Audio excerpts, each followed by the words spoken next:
Shalom. Shalom. Saya ucapkan selamat sore kepada sidang jemaat yang dikasihi Tuhan. Kiranya kasih Tuhan melimpah senantiasa dalam kehidupan kita. Pada sore hari ini oleh karena kasih kemurahan Tuhan pula kita bisa datang bersama-sama di dalam ibadah kita di sore hari ini. Kita persiapkan kehidupan kita, hati kita untuk kita datang kepada Tuhan. Untuk kita memuji, menyembah dan mendengarkan kuasa firman-Nya. Mari bersama-sama kita akan naikkan pujian kita. Tuhan, Kaulah pengharapanku, sebab Dialah yang menjadi kekuatan kita. Dia yang menjadikan pengharapan satu-satunya dalam hidup kita. Saya undang semua untuk bangkit berdiri. Tuhan, Kaulah pengharapanku.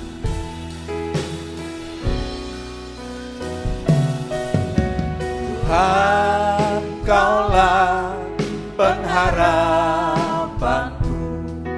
Ku percaya hanya kepadamu,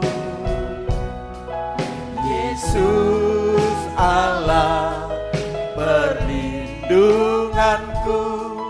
Engkau yang selalu ku. Tuhan, Kaulah pengharapanku. Tuhan, Kaulah pengharapanku. Ku percaya hanya kepadamu, Yesus Allah perlindunganku. Engkau yang selalu ku puji. Mulutku penuh dengan pujian kepadamu, ya Yesus Tuhan. Sepanjang hari ku beri penghormatan kepadamu, ya Allah. Tuhan, Kaulah pengharapanku. Tuhan, Kaulah pengharapanku. Ku percaya hanya kepadamu, Yesus Allah perlindunganku. Engkau yang selalu ku. Mulutku penuh dengan pujian kepadamu, ya Yesus Tuhan. Sepanjang hari ku beri penghormatan kepadamu, ya. Mulutku penuh dengan pujian. Mulutku penuh dengan pujian kepadamu, ya Yesus Tuhan. Sepanjang hari ku beri penghormatan kepadamu, ya. Mulutku penuh dengan pujian. Mulutku penuh dengan pujian kepadamu, ya Yesus Tuhan. Sepanjang hari ku beri penghormatan kepadamu, ya. Sepanjang hari ku beri penghormatan. Sepanjang hari ku beri penghormatan kepadamu, ya Allahku. Haleluya, haleluya. Terpujilah Engkau Tuhan Allah kami. Terpujilah Engkau Tuhan Yesus yang menjadi pengharapan satu-satunya dalam hidup kami. Kami percayakan Engkau Tuhan. Pada kesempatan sore hari ini Tuhan, hanya Engkau yang menjadi kekuatan dan perlindungan kami. Hanya Engkau Engkau Tuhan yang layak kami puji pada sore hari ini Tuhan. Biar melalui setiap persembahan kami, pujian kami ini Tuhan, Engkau yang dipermuliakan. Dan semuanya ini menjadi suatu persembahan yang harum kepada Engkau Tuhan. Di ibadah sore hari ini Tuhan, biar Engkau memberkati kami, Engkau mengurapi kami Tuhan, baik di dalam setiap persembahan pujian kami. Khususnya juga kami akan mendengarkan firman-Mu. Sekali lagi biar kuasa Roh Kudus-Mu menolong setiap kami, supaya hidup kami mengerti akan kehendak rencana-Mu dalam hidup kami melalui firman-Mu. Kami serahkan semua para pelayan-Mu, kiranya Engkau memberkati hamba-Mu yang akan menyampaikan berkat firman-Mu. Kiranya Engkau pakai dengan kuat kuasa urapan Roh Kudus-Mu pula Tuhan. Terima kasih Bapa, Engkau memberkati ibadah kami di sore hari ini dari awal sampai selesainya. Dalam nama Tuhan Yesus Kristus. Haleluya, haleluya, amin. Silakan duduk kembali. Mari pada sore hari ini hanya Dia satu-satunya yang layak kita puji. Hanya Dia satu-satunya yang layak kita besarkan. Mari bersama kita akan naikkan segala persembahan kita, segala pujian kita hanya kepada Dia. Besarkan nama Tuhan dan pujilah Dia. Mari bersama-sama kita naikkan pujian. Pujian ini dengan sukacita. Besarkan nama Tuhan. Besarkan nama Tuhan. Pujilah Dia. Kemurahannya besar, tiada terkira. Aku tak dapat balas besar kasih-Nya. Oh, besarkan nama Tuhan. Besarkan nama Tuhan. Pujilah Dia. Kemurahannya besar, tiada terkira. Aku tak dapat balas besar kasih-Nya. Oh, besarkan Tuhan yang ajaib. Tuhan yang ajaib. Tuhan yang kuasa. Tuhan yang menolong hidupku. Tuhan yang ajaib. Tuhan yang kuasa. Jiwaku ditebus. Besarkan nama Tuhan. Mari saya undang untuk bangkit berdiri. Besarkan nama Tuhan. Pujilah Dia. Haleluya. Kemurahannya besar, tiada terkira. Aku tak dapat balas besar kasih-Nya. Oh, sekali lagi, besarkan nama Tuhan. Besarkan nama Tuhan. Pujilah Dia.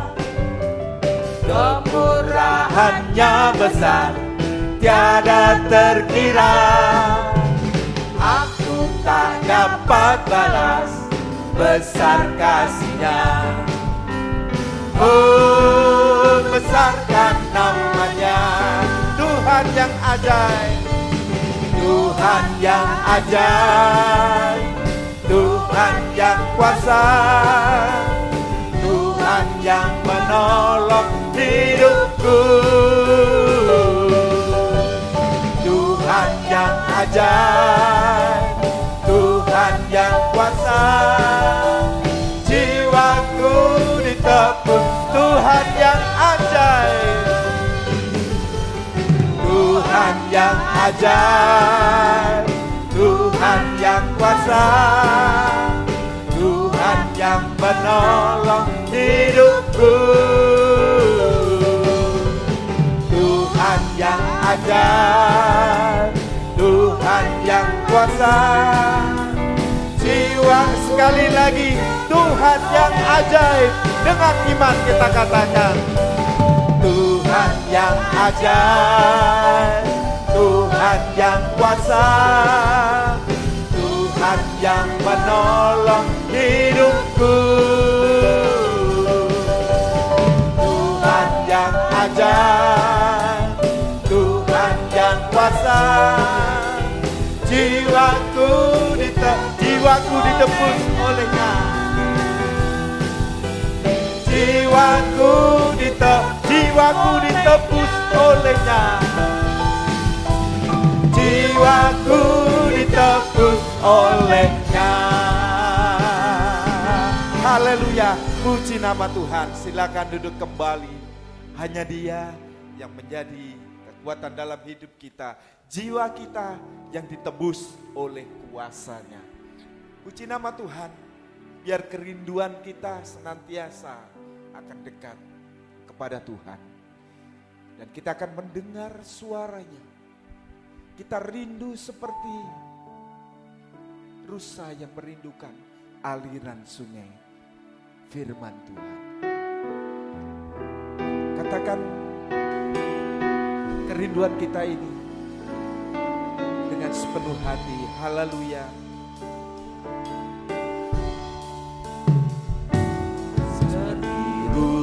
Sayang haus, rindu aliran sungaimu.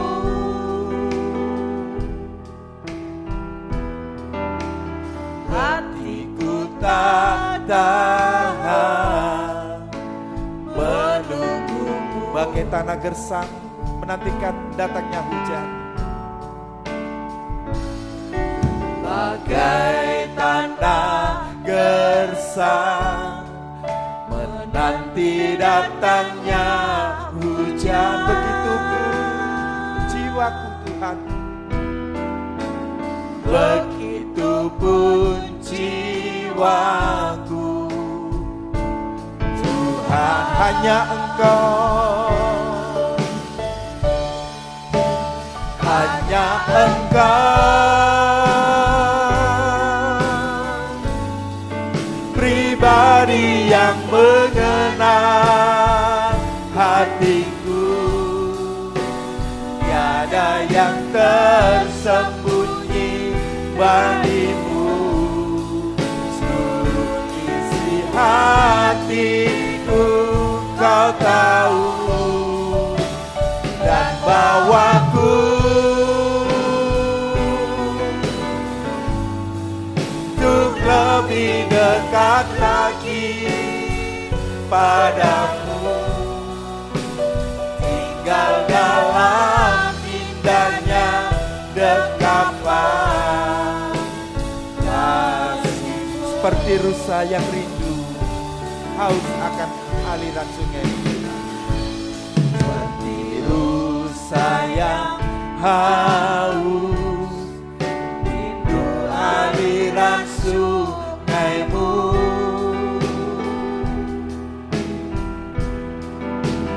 Hatiku tak tahan menunggumu.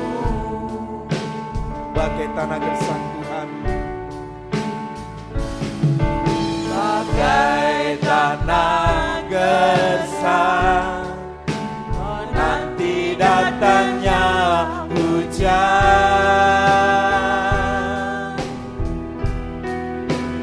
Begitupun jiwaku Tuhan, hanya Engkau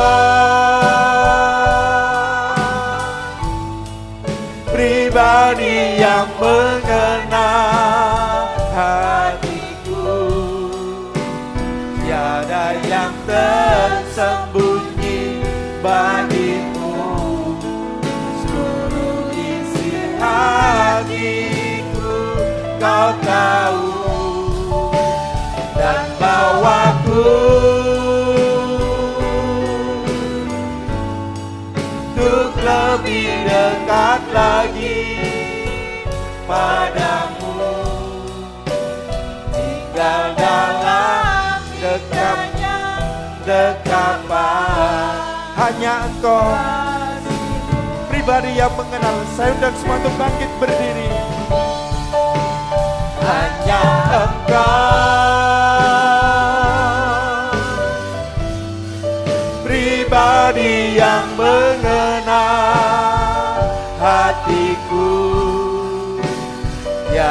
yang tersembunyi bagimu.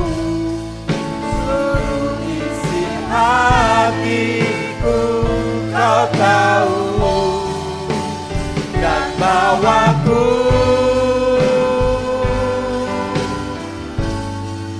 untuk lebih dekat lagi padamu, tinggal dalam indahnya dekapan. Dan hanya Engkau, hanya Engkau,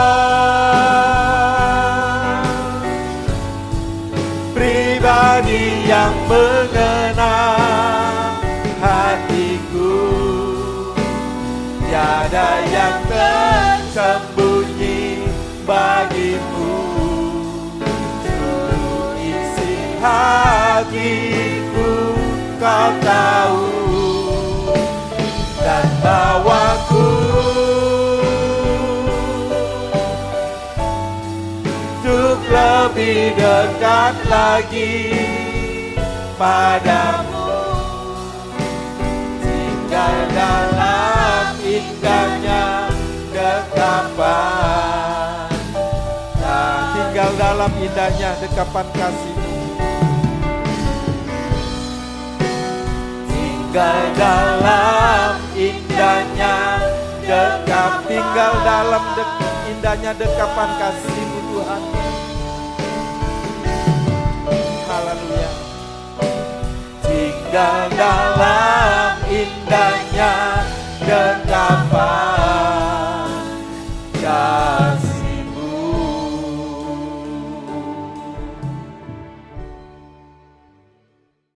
Haleluya. Haleluya. Kerinduan hati kami, Engkau Imam Besar Gembala Agung ada di tengah kami Tuhan, menyampaikan berita firman-Mu kepada kami semua Tuhan. Apa yang menjadi kehendak-Mu atas hidup kami nyatakan, apa yang menjadi kebutuhan kami nyatakan Tuhan. Firman yang mampu membebaskan kami dari dosa-dosa, puncak dosa, dari masalah-masalah apapun Tuhan, sampai satu waktu kami sempurna seperti Engkau Tuhan. Terima kasih. Nyatakan firman-Mu bagi kami. Dan urapi kami semua dengan kuat kuasa Roh-Mu yang suci Tuhan. Mulai dari hamba mampu menyampaikan firman dengan jelas, dengan benar dan murni, sesuai kehendak-Mu dengan kasih sayang-Mu. Biarlah firman-Mu sungguh-sungguh jawaban atas hidup kami Tuhan. Terima kasih. Dan urapi pula kami semua Tuhan, dimanapun kami berada, baik sidang jemaat GPT Kristus Kasih dimanapun berada, di dalam negeri, luar negeri, dalam bahasa Indonesia, Inggris, semua Engkau urapi Tuhan. Demikian juga sidang jemaat di Gereja GSJ PDI Mojokerto dan sekitarnya, Engkau juga urapi semua Tuhan. Kami bisa, oh Tuhan, mendengar firman dengan baik, mengerti, percaya, yakin akan firman, bahkan mampu mempraktekkan firman-Mu dalam setiap kehidupan kami. Sehingga sungguh nyata saat ini, firman dan perjamuan suci adalah jamahan tangan Tuhan atas hidup kami. Mujizat pasti terjadi Tuhan. Penyucian, pembaruan hidup, pertolongan ajaib sampai kesempurnaan. Tuhan tidak pernah menipu kami semua. Kami hanya mengangkat dua tangan kami kepadamu, hanya menyembah-Mu Tuhan, menyerahkan segenap hidup kami dalam tangan belas kasih-Mu. Lakukanlah apa yang menjadi kehendak-Mu atas hidup kami. Lakukan semua sampai kami sempurna seperti Tuhan. Terima kasih Tuhan. Segala kuasa iblis setan masih coba mengganggu berita lewat roh ngantuk, roh najis, keras hati, main-main, kami usirkan semua dalam nama Yesus. Pergi, darah Yesus yang berkuasa. Tuhan tolong kami, Tuhan lawat kami, Tuhan berkemurahan bagi kami semua. Dalam nama Tuhan Yesus Kristus kami sudah berdoa. Haleluya. Amin. Silakan duduk kembali. Puji Tuhan. Salam sejahtera dalam kasih sayangnya Tuhan kita Yesus Kristus. Selamat beribadah melayani Tuhan. Biarlah kasih Tuhan, bahagia Tuhan dilimpahkan di tengah-tengah kita sekalian. Puji Tuhan. baik sidang jemaat dari GPT Kristus Kasih dimanapun berada, baik sidang jemaat dari GSJPDI Mojokerto yang juga mendengarkan firman Tuhan. Biarlah kasih Tuhan, bahagia Tuhan dilimpahkan di tengah kita sekalian. Kita masih berada pada Keluaran pasal 34, kitab Keluaran pasal yang ke-34. Dua loh batu yang baru, dua loh batu yang baru. Sebagai ayat yang pertama, berfirmanlah Tuhan kepada Musa, pahatlah dua loh batu sama dengan yang mula-mula, sama dengan yang mula-mula. Maka aku akan menulis pada loh itu segala firman yang ada pada loh yang mula-mula yang telah kau pecahkan, yang telah kau pecahkan. Ya, puji Tuhan. Jadi ada dua macam dua loh batu. Ada dua macam dua loh batu. Yang pertama, dua loh batu yang mula-mula. Dua loh batu yang mula-mula yang dipecahkan oleh Musa. Dua loh batu yang mula-mula yang dipecahkan oleh Musa. Batunya dari Tuhan, tulisannya dari Tuhan. Semua dari Tuhan. Kenapa dipecahkan? Karena waktu Musa membawa dua loh batu yang mula-mula dari atas gunung Sinai ke bawah, maka di bawah bangsa Israel menyembah lembu emas. Satu hukum di dalam dua loh batu itu tidak boleh menyembah berhala. Mati hukumannya, mati. Ya, inilah kasih Tuhan kepada kita. Daripada seluruh bangsa Israel mati, lebih baik satu orang mati, itulah Yesus. Dua loh batu yang mula-mula, batunya dari Tuhan, tulisannya dari Tuhan, itulah Kristus. Itulah Yesus anak Allah yang diberikan kepada kita. Jadi dua loh batu yang mula-mula yang dipecahkan oleh Musa, artinya sekarang Yesus yang harus mati di kayu salib untuk menyelamatkan dulu bangsa Israel saja, tapi sekarang sampai bangsa kafir, menyelamatkan manusia berdosa. Daripada seluruh manusia berdosa binasa, lebih baik Yesus sendiri mati di kayu salib. Ya, puji Tuhan. Kemudian yang kedua, dua loh batu yang baru yang dipahat oleh Musa, batunya dari gunung Sinai. Dua loh batu yang baru yang dipahat oleh Musa, batunya dari gunung Sinai. Nah, ini dua loh batu yang baru yang dipahat oleh Musa sampai menjadi sama dengan dua loh batu yang mula-mula, sama dengan Yesus. Jadi artinya sekarang batu di gunung Sinai itu manusia keras hati yang berdosa, itu manusia daging, manusia keras hati yang berdosa. Artinya dua loh batu yang baru yang dipahat oleh Musa menjadi sama dengan dua loh batu yang mula-mula, artinya manusia daging yang keras hati, yang berdosa, manusia daging yang keras hati, yang berdosa, tetapi mau dibentuk, dipahat, mau dibentuk, dan ditulisi firman. Setelah dibentuk, batunya itu bentuknya tidak beraturan, benjol sana, benjol sini, kemudian dipahat, dibentuk, jadi sama dengan dua loh batu yang mula-mula. Lalu ditulisi firman. Ya, jadi itu. Ya, jadi manusia keras hati yang berdosa, tetapi mau dibentuk dan ditulisi firman Allah sampai menjadi sempurna, sama mulia dengan Yesus, sama mulia dengan Yesus, mempelai wanita surga itu. Nah, ini kedua loh batu yang baru. Nah, bagaimana langkah-langkah membentuk dua loh batu yang baru? Jadi langkah-langkah membentuk dua loh batu yang baru, langkah-langkah membentuk manusia berdosa bisa sempurna seperti Yesus. Ya, nah itu. Yang pertama, namanya dua loh batu ini ya mau dipahat, mau dipukul, mau ini, menyerah saja. Yang pertama, penyerahan diri sepenuh. Penyerahan diri sepenuh. Ya, penyerahan diri sepenuh. Nah, itu langkah pertama, langkah pembentukan dua loh batu yang baru. Langkah saudara, membentuk manusia berdosa menjadi sempurna seperti Yesus. Langkah pertama adalah penyerahan diri sepenuh, ayat 1. Penyerahan diri sepenuh.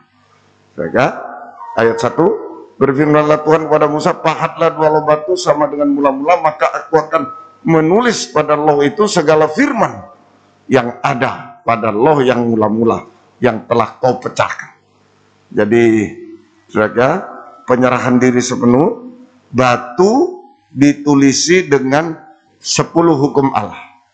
Batu ditulisi dengan 10 hukum Allah. Artinya, manusia keras hati yang berdosa, manusia keras hati yang berdosa harus rela menyerahkan segenap hidupnya untuk ditulisi firman Allah.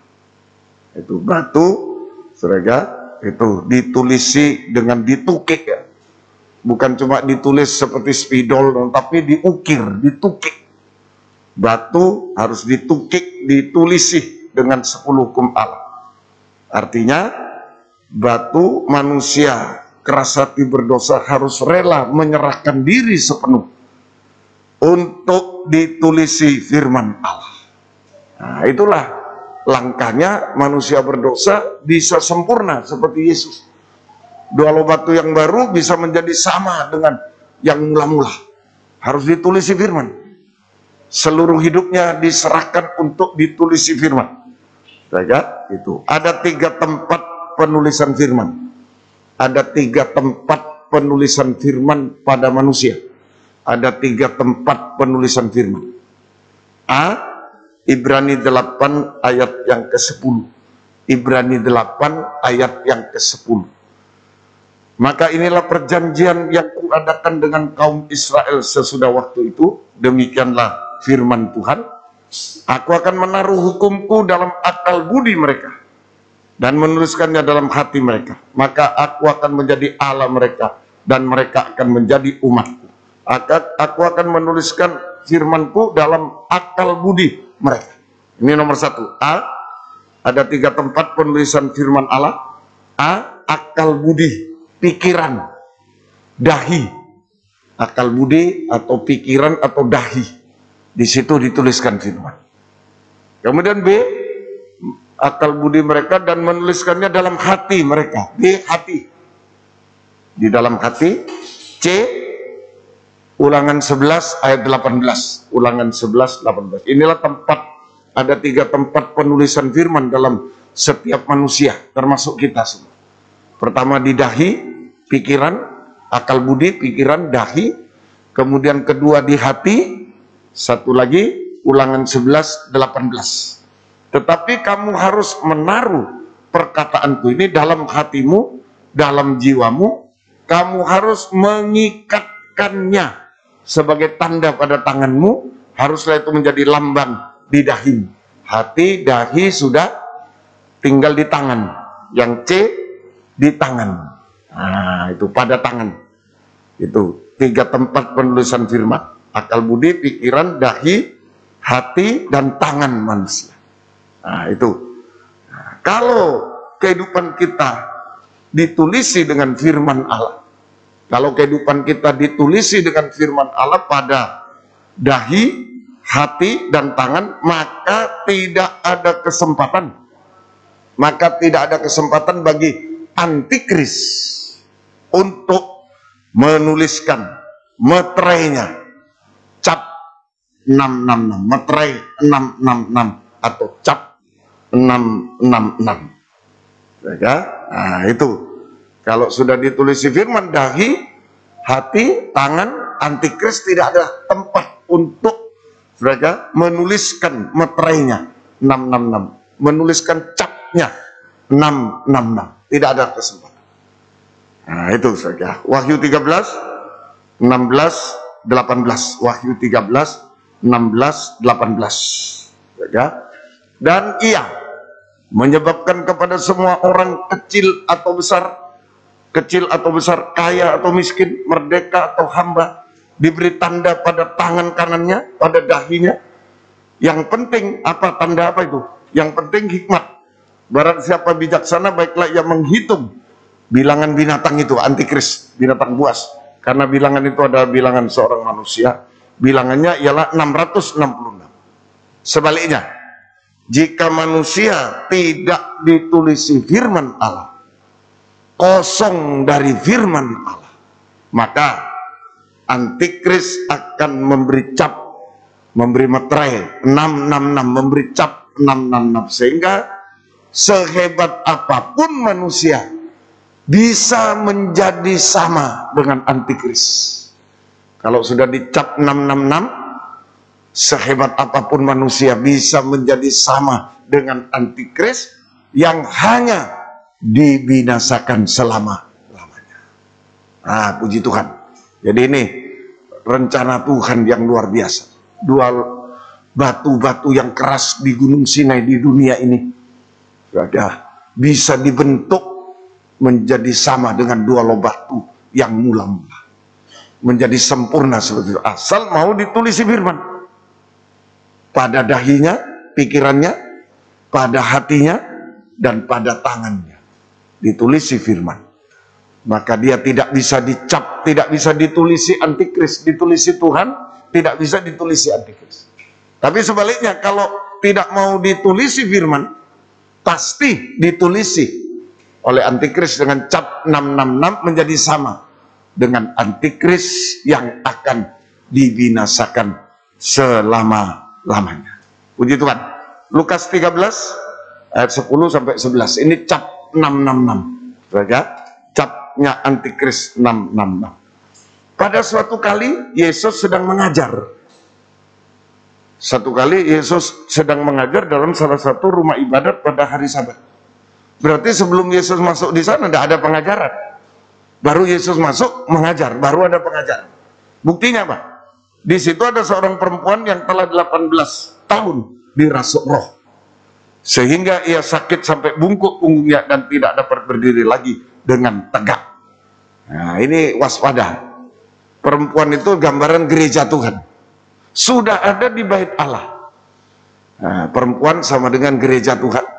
Sudah ada di bait Allah, sudah setia dalam ibadah pelayanan, tetapi masih bisa dicap oleh antikris dengan meterai 666. Bisa dicap dahinya, tangannya, termasuk hatinya ya, dahinya, hatinya, tangannya oleh antikris dengan meterai cap 666. Ya, dengan cap 666. Sudah di bait Allah, sudah setia dalam ibadat, tapi masih bisa dicap, sehingga saudara tidak bisa memuliakan Tuhan. Sekalipun beribadah melayani, kalau dicap antikris tidak bisa memuliakan Tuhan, malah memalukan Tuhan. Tidak bisa memuliakan Tuhan, malah memalukan Tuhan. Kalau tidak ditolong, dia akan menjadi sama dengan antikris dan binasa selamanya. Dipermalukan selamanya, binasa selamanya. Ah, Tuhan tolong, hati-hati. Ada di bait Allah belum jaminan bahwa kita sudah bebas dari antikris. Belum jaminan. Ini buktinya. Perempuan sudah ada di bait Allah, sudah setia dalam ibadah lain, tapi masih dicap antikris. Sehingga Tuhan tolong kita semua. Nah, mengapa demikian? Mengapa terjadi demikian? Sudah setia di bait Allah, tapi masih bisa dicap oleh antikris sehingga menjadi sama dengan antikris. Mengapa demikian? Yang pertama, koreksi bagi gembala saya. Koreksi bagi gembala. Nah, yaitu gembala tidak mengutamakan. Gembala seringkali tidak mengutamakan firman pengajaran yang benar di dalam ibadah pelayanan kepada Tuhan. Malah mengutamakan yang lain. Nah, itu saudara.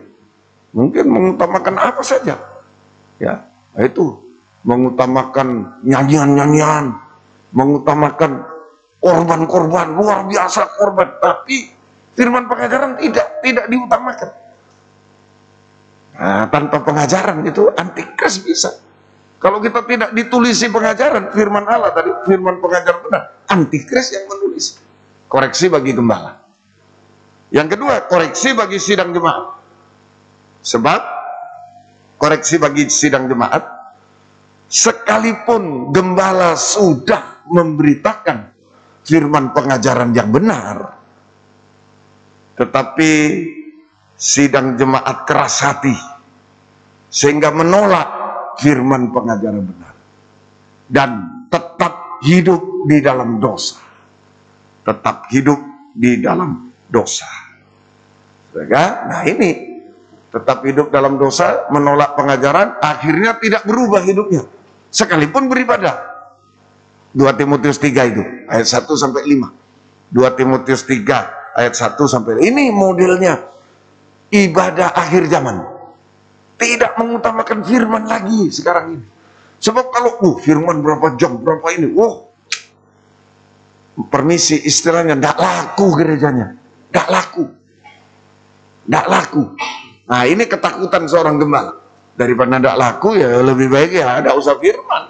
Apa yang menarik sidang jemaat? Ayo, apa yang menarik? Ya itu yang ini kan, jangan firman. Kalau firman lari semua. Nah ini hati-hati. Jadi ketahuilah, pada hari terakhir loh, ini gawat. Hari terakhir itu artinya tidak ada kesempatan memperbaiki diri lagi. Sudah terakhir. Hati-hati. Kalau salah tapi masih ada kesempatan, masih bisa. Tapi hari terakhir loh, udah. Kalau salah sudah ada kesempatan lagi. Itu yang ngeri. Pada hari terakhir akan datang masa yang sukar. Manusia akan egois 1, menjadi hamba uang 2, membual 3, menyombongkan diri 4, menjadi pemfitnah 5, berontak pada orang tua 6, tidak tahu berterima kasih 7, tidak memperdulikan agama 8, mempelajari agama lain, tidak tahu mengasihi 9, tidak mau berdamai 10, suka menjelekkan orang 11, tidak dapat mengekang diri 12, garang 13, tidak suka yang baik 14, suka mengkhianat 15, tidak berpikir panjang 16, berlagak tahu 17, lebih menuruti hawa nafsu daripada menuruti Allah, tidak taat 18. Nah ini secara lahirnya mereka menjalankan ibadah, tetapi pada hakikatnya mereka memungkiri kekuatan ibadah itu pengajaran yang benar bersama salib. Pengajaran pedang dengan salib gak bisa dipisah. Kalau ada pedang firman pengajaran, pasti ada salib, sengsara bagi daging. Itu yang dimusuhi oleh sidang jemaat. Ini koreksi bagi jemaat. Kalau gereja itu mengutamakan pedang, mengutamakan salib, waduh, jangan ke sana lagi. Jangan. Cari yang seneng-seneng aja. Nah ini, hati-hati saja. Jauhilah mereka itu. Jauhilah mereka itu. Nah ini, sekalipun beribadah, melayani Tuhan, tetapi tanpa kuasa ibadah. Menolak kuasa ibadah, yaitu firman pengajaran benar. Ditambah salib, sehingga sidang jemaat dicap oleh antikris dengan 666, sehingga tidak mengalami keubahan hidup, tetap mempertahankan manusia darah daging dengan 18 sifat tabiat daging yang akan dibinasakan, menjadi sama dengan antikris, tampil seperti binatang buas, seperti antikris, dan dibinasakan selamanya. Nah, ayo, oleh sebab itu, sekali lagi, oleh sebab itu setiap ibadah pelayanan kita kepada Tuhan harus mengutamakan penulisan firman pengajaran yang benar dalam hidup kita. Pemberitaan firman, penulisan firman pengajaran benar dalam setiap kehidupan kita, mulai dahi, hati, dan tangan kita semua, sehingga kita tidak dicap oleh antikris, tetapi kita berubah sampai sempurna seperti Yesus. Kita tidak dicap antikris. Kalau ditulisi firman tidak dicap oleh antikris, tidak sama dengan antikris, tetapi kita diubahkan sampai menjadi sama dengan Yesus, sempurna seperti Yesus. Puji Tuhan, Tuhan menolong kita semua. proses penulisan firman. Sudah tahu, ibadah yang benar yang mengutamakan firman. Kalau ada firman pengajaran, pedang, pasti ada salib, pasti sakit bagi daging. Baru waktunya aja, sudah, lama sekali. Baru waktunya sudah sakit bagi daging. Aduh. Nah itu, Pak, ada pedang, ada salib. Di situ ada keubahan hidup. Menjadi sama dengan Yesus. Tidak bisa dicap antikris. Ya, proses penulisan firman. Yang pertama, Roh Kudus menolong kita untuk mendengar firman Allah dengan sungguh-sungguh dan dengan suatu kebutuhan. Dengan sungguh-sungguh, dengan suatu kebutuhan, sehingga kita tidak bosan terhadap firman. Roh Kudus yang menolong. Roh Kudus menolong kita bisa mendengar firman pengajaran yang benar. Langsung aja ya. Tadi Yesus mengajar, harus ada pengajaran dalam gereja, ada penginjilan, ada pengajaran. Roh Kudus menolong kita mendengar firman pengajaran yang benar dengan sungguh-sungguh dan suatu kebutuhan, sehingga kita tidak bosan terhadap firman, tetapi kita bisa mengerti firman pengajaran yang benar. Sama dengan firman pengajaran benar ditulis di dahi, ngerti. Oh gitu.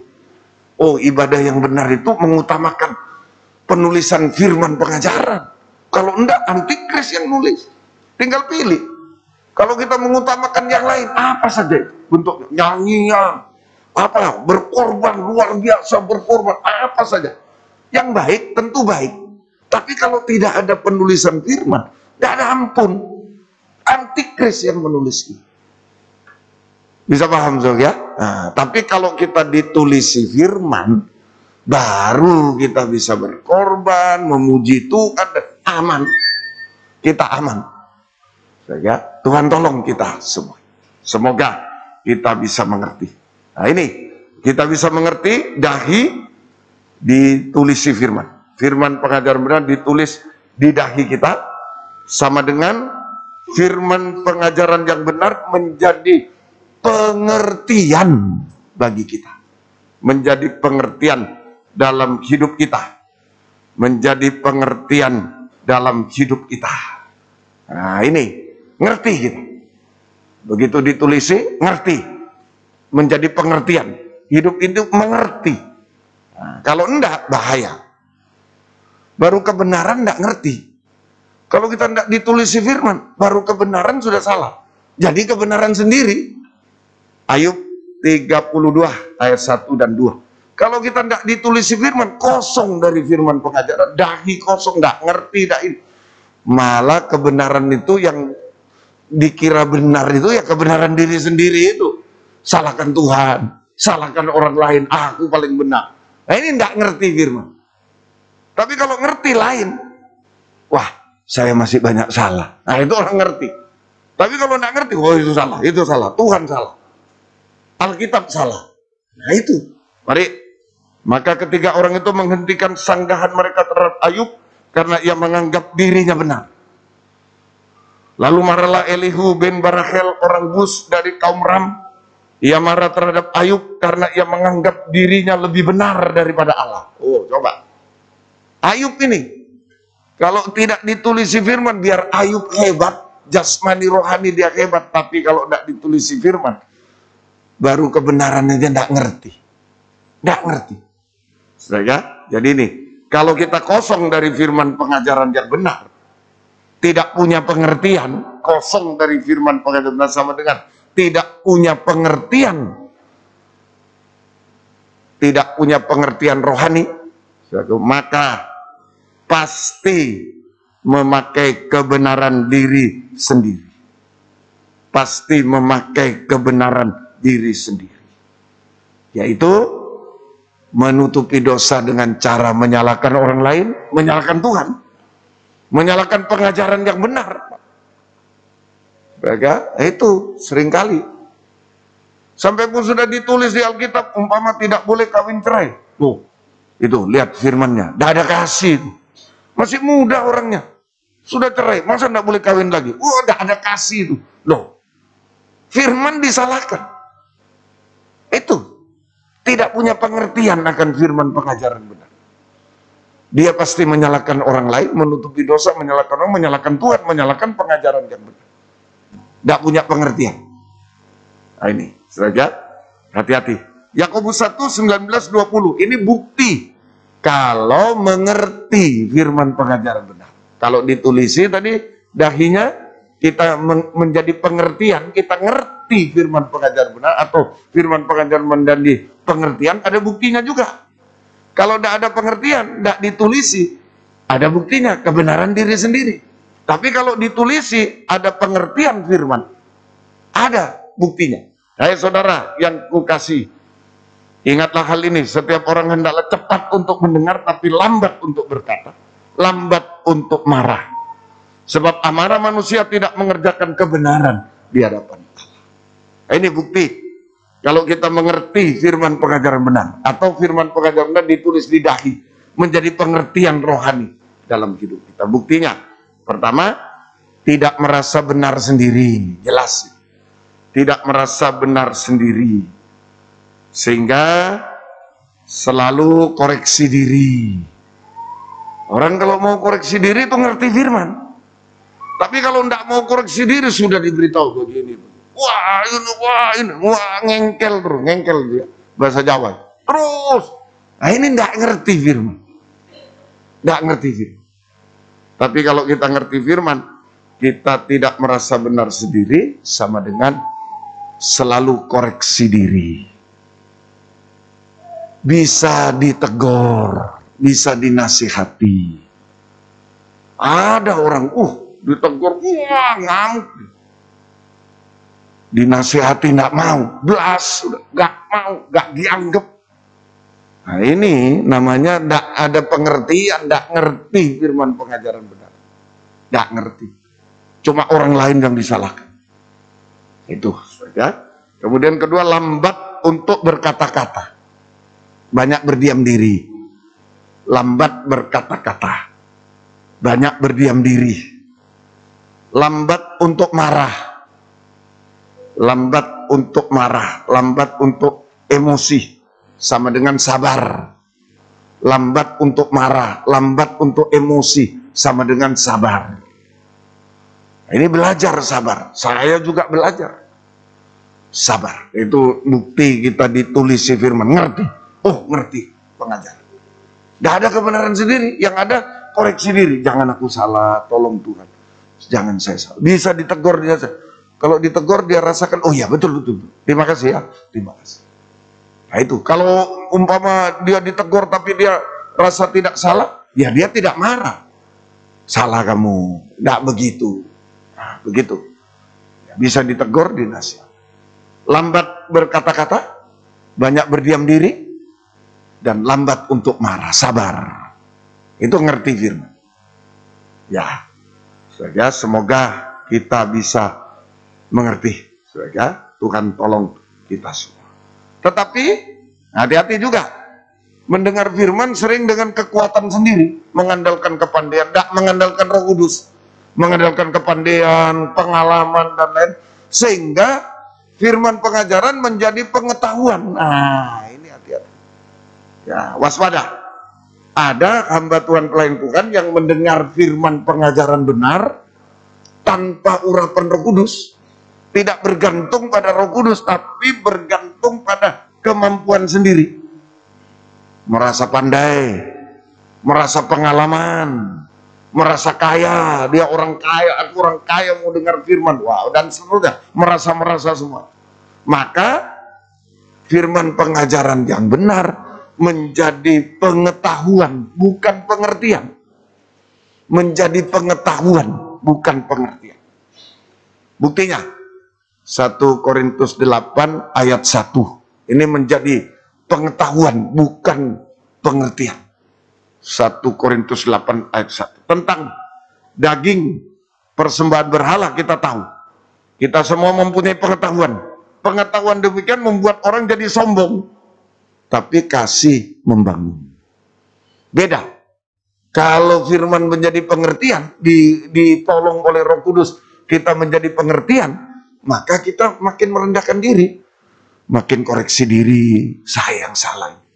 Makin diam diri, makin sabar. Tapi kalau firman kita terima dengan tanpa Roh Kudus, wah saya pandai, saya ini. Menjadi pengetahuan, makin sombong. Apa buktinya sombong? Suka berdebat, suka diskusi. Nah, firman didiskusikan, didebat, didiskusikan, bukan untuk dipraktekkan. Kalau pengertian, firman itu jadi iman dipraktekkan.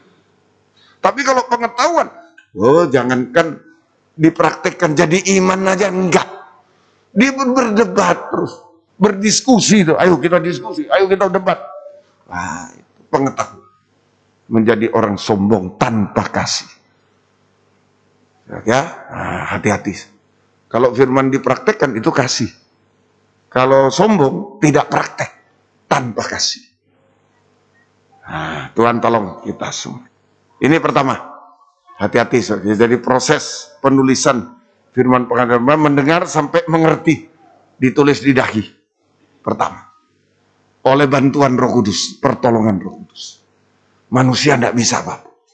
Roh Kudus yang menolong kita ngerti firman. Buktinya ada. Tidak benar sendiri. Ya, banyak berdiam diri, koreksi diri, sabar. Nah, itu. Kemudian kedua, proses kedua. Hati-hati ada pengetahuan ya. Hati-hati. Proses kedua. Roh Kudus menolong kita setelah ngerti, percaya, yakin pada firman pengajaran benar.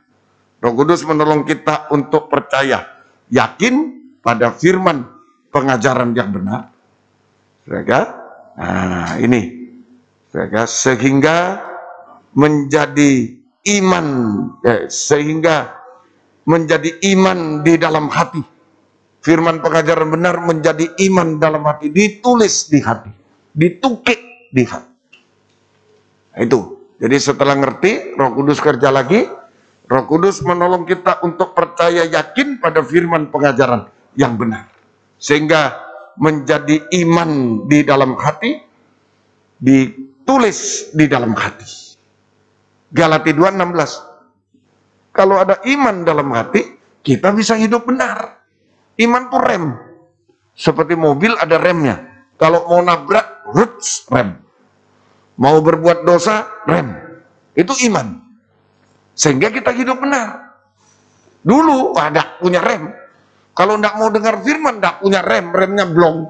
Wah, biar kita teriak-teriak, tabrak saja, berbuat dosa.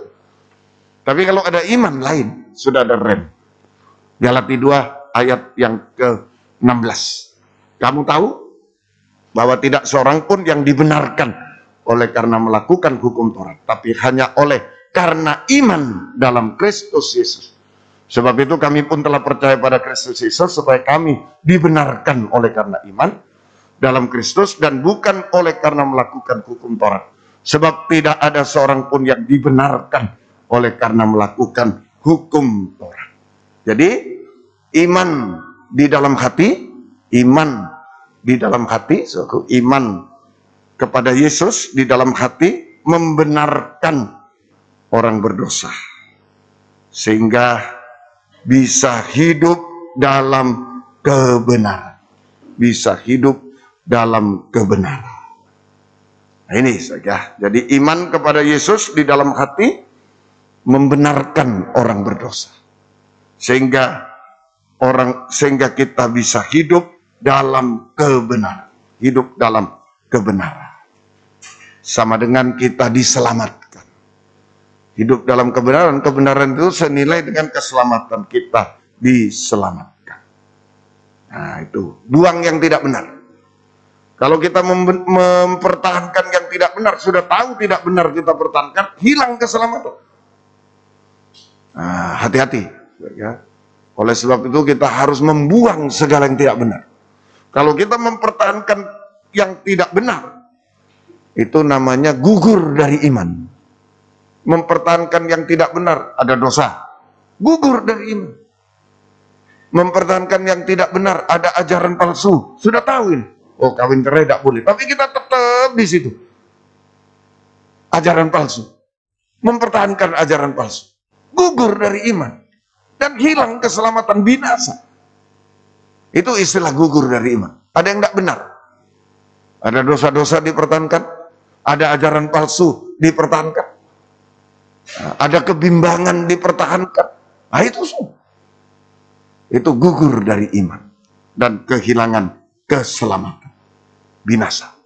Ayo percaya, iman itu membenarkan, hidup benar, selamat. Kedua. Ketiga, proses penulisan firman di dahi, di hati, jadi iman. Satu lagi, oleh pertolongan Roh Kudus kita bisa mempraktekkan firman pengajaran yang benar. Mempraktekkan firman pengajaran. Sehingga firman pengajaran benar ditulis di tangan kanan terutama. Ditulis di tangan. Firman pengajaran benar ditulis di tangan. Menjadi perbuatan benar dan suci dalam hidup. Praktek firman, firman ditulis di tangan. Sehingga perbuatan-perbuatan kita sesuai dengan firman pengajaran. Perbuatan benar dan suci. Nah itu. Inilah proses penulisan firman. Ayo, setiap ibadah utamakan firman pengajaran. Yesus masuk ke bait Allah untuk mengajar. Tadi Lukas 3. Kalau tidak ada pengajaran, ada perempuan bungkuk 18 tahun. Kalau tidak ada penulisan firman pengajaran, pemberitaan firman, penulisan firman, pasti antikris yang nulis. Biar itu ibadah, antikris yang nulis. Hati-hati. Doakan saya gembala, tanggung jawab. Harus utamakan penulisan pengajaran. Kalau tidak, antikris yang menulis kita. Bungkuk. Tidak bisa memuliakan Tuhan bungkuk itu. Nanti kalau dibaca seterusnya, ketika dia sudah tegak memuliakan Tuhan. Berarti waktu bungkuk tidak bisa memuliakan Tuhan. Memilukan hati Tuhan. Memalukan hati Tuhan. Itu dicap antikris. 18 tadi. Egois, suka uang, tidak mau damai, berontak pada orang tua. Wah, itu memilukan hati Tuhan. Memalukan Tuhan. Masa orang Kristen begitu? Apalagi hamba Tuhan. Ibadah dia, tapi ditulis antikris. Karena tidak ada pengajaran. Di dalam bait Allah tidak ada pengajaran. Ayo, saudara. Ini tadi hari terakhir. Jangan salah pilih iman. Jangan pilih gedungnya, jangan pilih ini. Pilih yang ada pengajarannya. Tuhan sedang menulis. Kalau tidak, antikris yang menulis. Tuhan tolong kita semua. Sampai tangan ditulis. Perbuatan yang sesuai firman pengajaran. Perbuatan benar suci, memuliakan, untuk memuliakan nama Tuhan. Puji Tuhan. Tuhan menolong kita semua. Hasil, jika firman pengajaran benar, ditulis, ditukik, di dahi, di hati, dan di tangan kita. Hasilnya. Nah, kalau penulisan antikris tadi, hasilnya binatang buas. Ya itu 18 itu. Sudah, semua itu. Egois, suka uang, berontak pada orang tua, dan seterusnya. Sampai tidak taat dan seterusnya. Ya itu binatang buas. Antikris. Tapi kalau ditulisi oleh Tuhan, tulisi firman pengajaran benar di dahi, di hati, di tangan, ada hasilnya. Bisa ngerti ya? Ada hasil. Pertama, Ibrani 8 ayat 11. Ibrani 8 ayat yang ke-11. Hasilnya Ibrani 8 ayat 11. Hasilnya. Dan mereka tidak akan mengajar lagi sesama warganya atau sesama saudaranya dengan mengatakan kenallah Tuhan, sebab mereka semua besar kecil akan mengenal aku. Kalau hasil, jika firman pengajaran benar ditulis di dahi, di hati, di tangan, yaitu langsung aja yaitu ya. Ibrani 8:11. Kita bisa mengenal Tuhan dengan jelas. Kita mengenal Tuhan dengan jelas. Nah, itu tidak perlu lagi diajarkan orang lain. Nah, itu kita bisa mengenal Tuhan dengan jelas, dan Tuhan mengenal kita sedalam-dalamnya. Kita mengenal Tuhan dengan jelas, dan Tuhan mengenal kita sedalam-dalamnya. Sampai suami yang tidak tahu dalamnya istri, Tuhan tahu. Istri yang tidak tahu dalamnya suami, Tuhan tahu. Anak yang tidak tahu dalamnya orang tua, Tuhan tahu. Orang tua yang tidak tahu dalamnya anak, bisa aja, oh enggak Pak, tapi dalamnya tidak tahu, Tuhan tahu. Sampai di situ pengalaman. Sedalam-dalam. Sehingga tidak perlu diajar oleh orang lain, sebab kita mempunyai pengalaman pribadi dengan Tuhan. Nah, ini istilah tidak perlu diajar orang lain ini penting. Kenapa? Sebab antikris ini pada akhir zaman door to door. Jadi pintu ke pintu. Ini ada ini. Oh, bahaya. Bahaya tuh. Tahun berapa itu pernah? Orangnya gagah, pakai dasi, datang di gereja. Dia ngomong-ngomong dengan pengerja, untungnya saya datang dari mana? Dia tidak tahu kalau saya gembalanya. Ya masih tahun berapa itu. Lalu saya hadapi dia, begini. Oh, tahu ini ajaran palsu. Lalu dia, saya cuma mau foto gerejanya. Oke. Foto tanpa ngomong. Saya bilang, tanpa ngomong ya. Lalu masuk, berhenti. Oh ya, sudah foto, sudah. Pergi. Door to door. Nah, makanya tidak perlu diajar orang lain. Amin. Nah, tulis firman. Maka kita mengenal Tuhan dengan jelas, Tuhan mengenal kita sedalam-dalamnya. Sehingga tidak perlu orang lain mengajar kita, karena kita punya pengalaman pribadi dengan Tuhan. Kita punya pengalaman pribadi dengan Tuhan. 1 Yohanes 2 ayat 3 sampai 4. Ini kalau kita ditulisi firman. Kita mengenal Tuhan sejelas-jelasnya, Tuhan mengenal kita sedalam-dalamnya. Dan mereka 1 Yohanes 2 ayat 3 sampai 4. 1 Yohanes 2 ayat 3 sampai 4. Dan inilah tandanya bahwa kita mengenal Allah. Apa tandanya kalau kita mengenal Allah sejelas-jelasnya? Tuhan mengenal kita sedalam-dalamnya, yaitu jika kita menuruti perintah-perintahnya. Barang siapa berkata aku mengenal dia, tetapi ia tidak menuruti perintahnya, ia adalah pendusta. Di dalamnya tidak ada kebenaran. Orang yang mengenal pribadi Tuhan sejelas-jelasnya, atau mengenal firman pengajaran yang benar sejelas-jelasnya, adalah orang yang mempraktekkan firman pengajaran benar. Bukan orang yang mengkhotbahkan, tapi mempraktekkan. Semacam saya ini, kalau cuma sampai berkhotbah, belum tentu mengenal Tuhan. Tapi kalau saya praktek firman, saya terima firman dari Tuhan, praktekkan, lalu khotbahkan, oh, saya mengenal Tuhan sejelas-jelasnya. Saudara akan diyakinkan mengenal Tuhan sejelas-jelasnya. Amin. Nah, itu. Tetapi kalau kita sudah mendengar firman tapi tidak praktek, pendusta.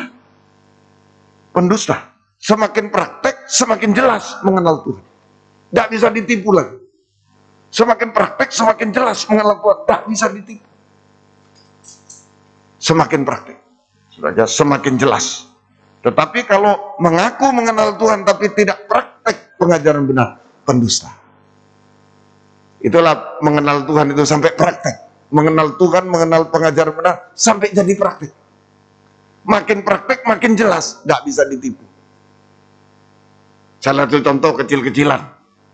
Saya diajar di Lempinel, sebagai seorang hamba Tuhan sepenuh, tidak boleh hutang. Terutama dalam pembangunan rumah Allah. Tidak boleh hutang. Dalam pembangunan bait Allah. Nah itu pengalaman. Saya baru di Malang, gereja belum selesai, lalu mau pasang, ini saya ingat, mau pasang keramik. Harga mau naik. Sebentar lagi naik. Lalu mereka semua, ayo om, ambil dulu om, hutang dulu. Dah, tetap mau dipecat pun baru 2 minggu 3 minggu. Tidak.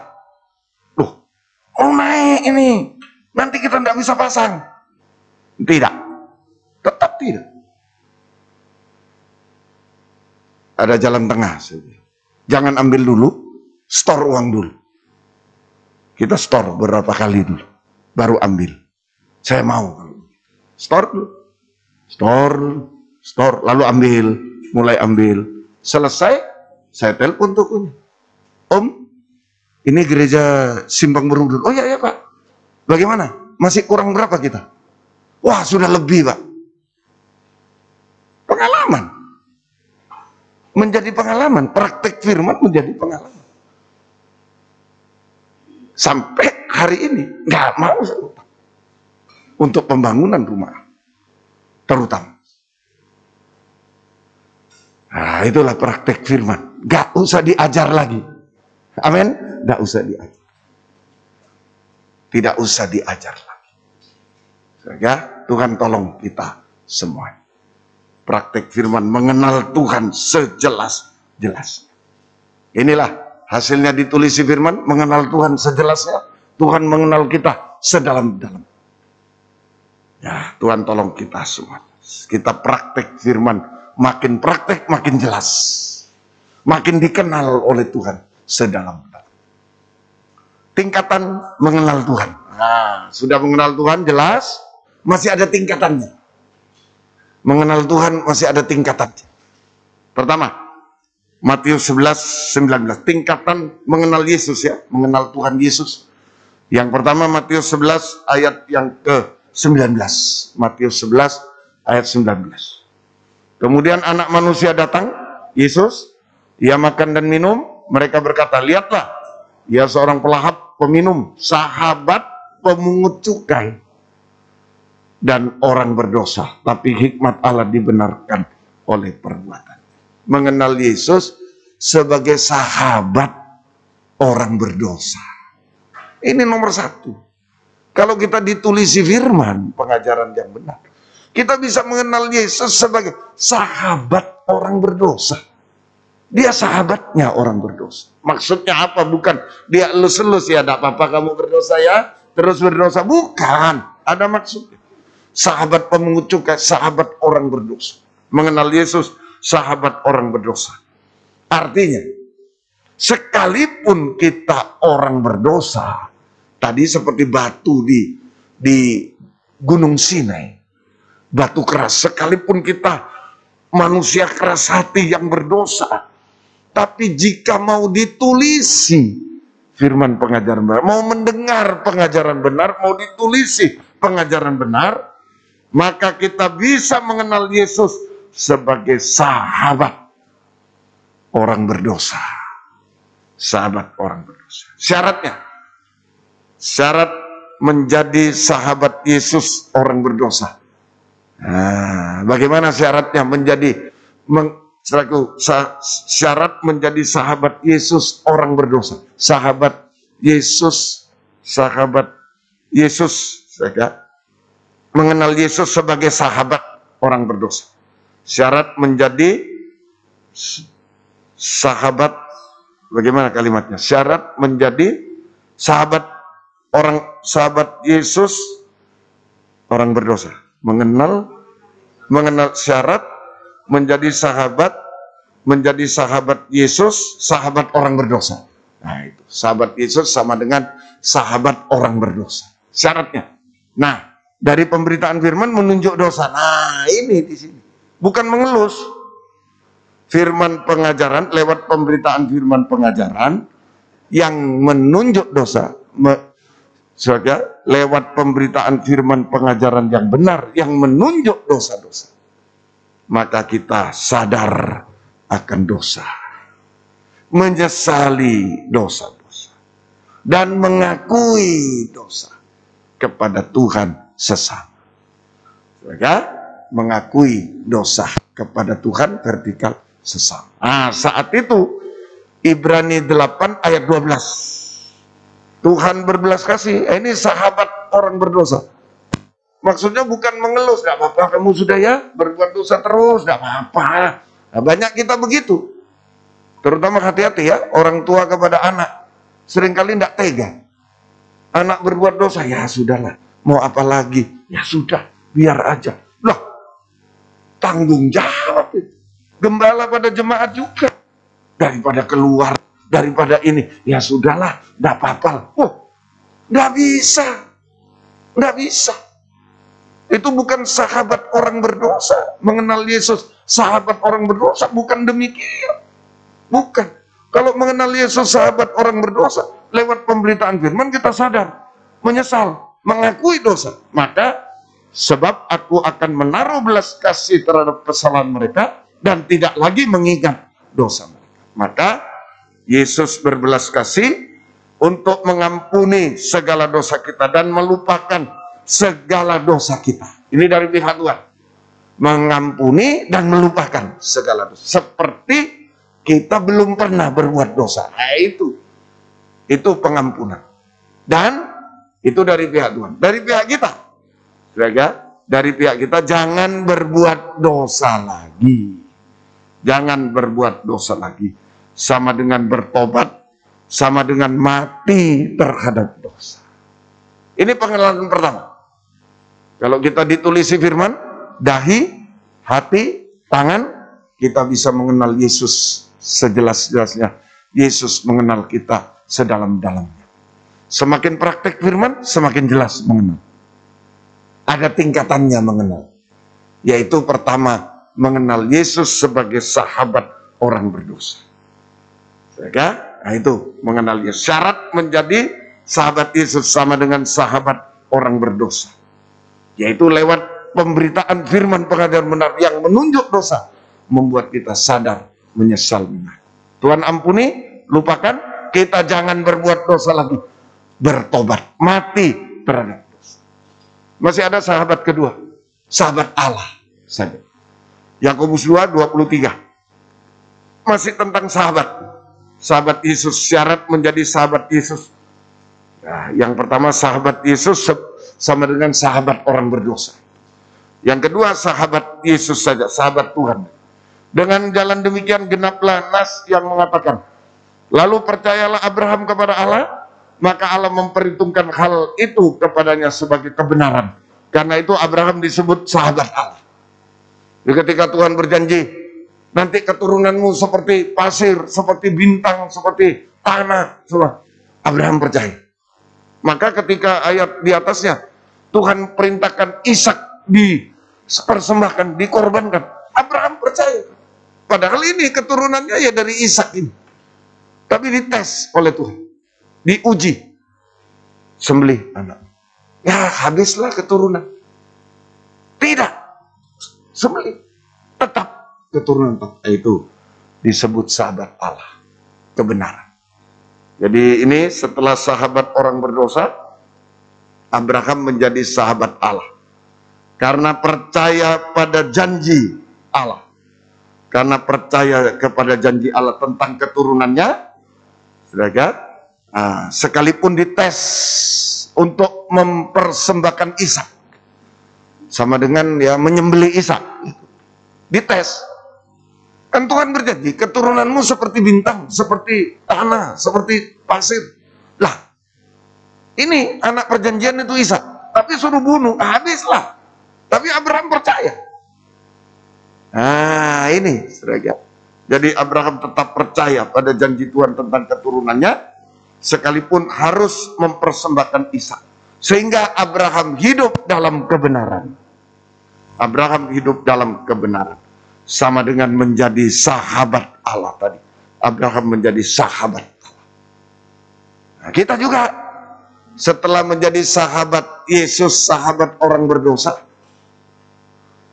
bertobat, mati terhadap dosa, supaya bisa hidup benar, kita masuk baptisan air yang benar. Kita harus masuk baptisan air yang benar.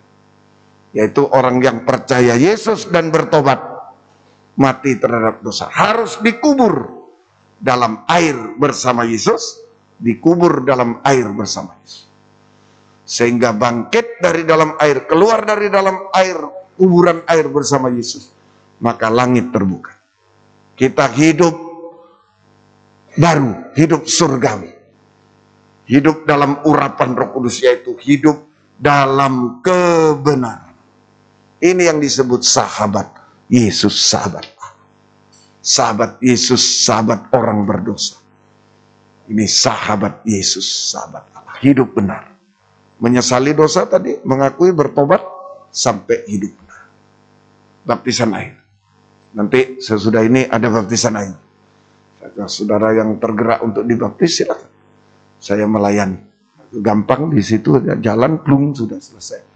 Ya, baptisan air. Nah, hidup benar. Sahabat Allah, sahabat Yesus, sahabat orang berdosa. Gitu maksudnya. Bukan dielus-elus, gak apa-apa, berbuat dosa terus ya. Bukan. Sahabat orang berdosa artinya harus bertobat, harus baptis air, harus hidup dalam kebenaran. Bisa? Nah, itu. Kedua, tingkatan mengenal Yesus, mengenal Tuhan.